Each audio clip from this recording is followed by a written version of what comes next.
Hello viewers, আসসালামু আলাইকুম। আজকে চলে আসলাম কস্তুরী রেস্টুরেন্টে আপনাদের সাথে একটু সুন্দর মোমেন্টগুলো শেয়ার করতে। তো এই তো আমরা কস্তুরী রেস্টুরেন্টের দোতলায় চলে আসলাম সিঁড়ি দিয়ে। সিঁড়িটাও খুব সুন্দর ছিল। তো দোতলাটায় খুব কম সংখ্যক টেবিল দেওয়া, একদমই ৪ টা টেবিল এবং খুব সুন্দর করে গাছের মধ্যে টেবিলটা সেট করেছে। আমার কাছে অসাধারণ লেগেছে বিষয়টা। তারপর হচ্ছে একদম কোলাহল মানে অতিরিক্ত যে টেবিল বসিয়েছে তা না। এত বড় স্পেসে মাত্র ৪ টা টেবিল দিয়েছে। তো ভালো লেগেছে। এটা হচ্ছে আপনারা চলে আসতে পারবেন। এটা টিএনটি রোড বলে। টিএনটি রোডে কস্তুরী রেস্টুরেন্টে। তো ওইখানে দেখা যাচ্ছে যে একদমই খুবই সিম্পল বাট খুব সুন্দর। তো আমার ছোট মেয়ে টেবিলের উপর উঠে বসে আছে। সে খুব এনজয় করছে। আর বড় মেয়েটা তার বাবার কোলে ঘুমিয়ে পড়েছে। তো আমি অত প্যারা নিইনি। আমি আসলে ক্যামেরাম্যান হয়ে ক্যামেরা করছিলাম, ভিডিও করছিলাম। তো তারপরে এই যে ছোট মেয়ের দুষ্টামি, বড় মেয়ের দুষ্টামি, মেজো মেয়ে ঘুমিয়ে পড়েছে। তো এটা নিয়ে আসলে অর্ডারটা কনফার্ম করলাম। এই তো বেশি কিছু না।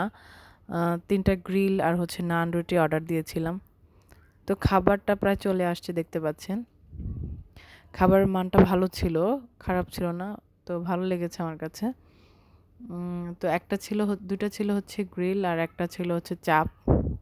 চাপটার প্রাইস ছিল ৳১৪০ আর গ্রিলটা ছিল হচ্ছে ৳১২০ সামথিং এরকমই।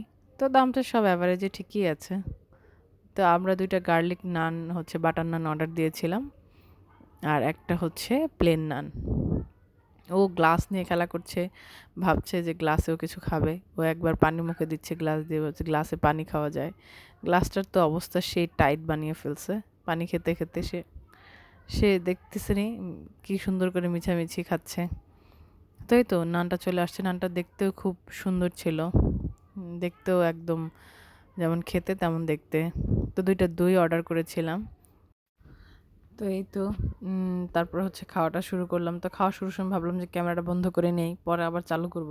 তো ক্যামেরাটা এখন বন্ধ করে ফেলবো। আমরা খেয়ে নেই। খুব ক্ষুধা লাগছে। তো খাওয়ার সময় আর ক্যামেরা নিয়ে কাজ করলাম না। তো এই তো আমার ছোট মেয়ে আবার অল্প, অল্প করে একটু, একটু খাচ্ছে। তাও আবার কি দই।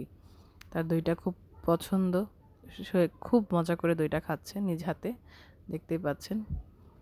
তো সে চেষ্টা করছে দইটা সম্পূর্ণ শেষ করার বাট এটা তার পক্ষে সম্ভব না। সে অল্প, অল্প করে একটু করে টেস্ট দিয়ে খাচ্ছে, খাক। ওকে। আর ওইদিকে আমাদের খাওয়া অলমোস্ট প্রায় কমপ্লিট। তো সে চেয়ে দেখছে যে সবাই খাচ্ছে আমি কেন খাবো না? তো আমার জন্য যেটা সুইটেবল সেটাই খাই। তো সে দইটা নিয়েই বসছে। তো বড় মেয়ে তৎক্ষণাৎ উঠে গেছে। উঠে যাওয়ার পর তো সেই রাগ সে তার বাবার সাথে ঝাড়ছে কেন আগে উঠাইলো না তাকে। ছোটজন এনজয় করছে বাট এখন সে এনজয় করতে পারছে না। সে বারবার গ্লাস ফেলে দিচ্ছে, বারবার বাবা উঠায় দিচ্ছে, বারবার ফেলে দিচ্ছে। খুব রাগ করছে। যে এতক্ষণ আমারে কেন উঠাও নাই? তোমরা সব খাওয়া শেষ আর এখন আমারে উঠাইছো না। আমি এখন তাইলে কি খাবো? দরকার নাই, কিচ্ছু খাবো না। খুব রাগের মাথায় সে দৌড়াদৌড়ি করতেছে এবং ২ জন সে রাইমাও নেমে গেছে। সেও দৌড়াদৌড়ি করবে। তো হাতে করে একটা ফোন নিয়ে আসছিল সে বাসার থেকে খেলনা ফোন। তো এটা নিয়ে সে এখনো ঘুমের মধ্যেও হাতে রাখছে বাবা। তার ফোনটা খুব পছন্দ।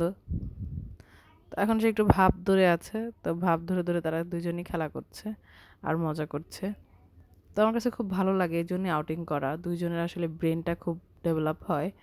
আর হচ্ছে ওদের মন মানসিকতাও ভালো থাকে এইজন্য বাইরে আসা। তো আপনারাও ট্রাই করবেন বাচ্চাদের নিয়ে একটু বাইরে আসার সময়।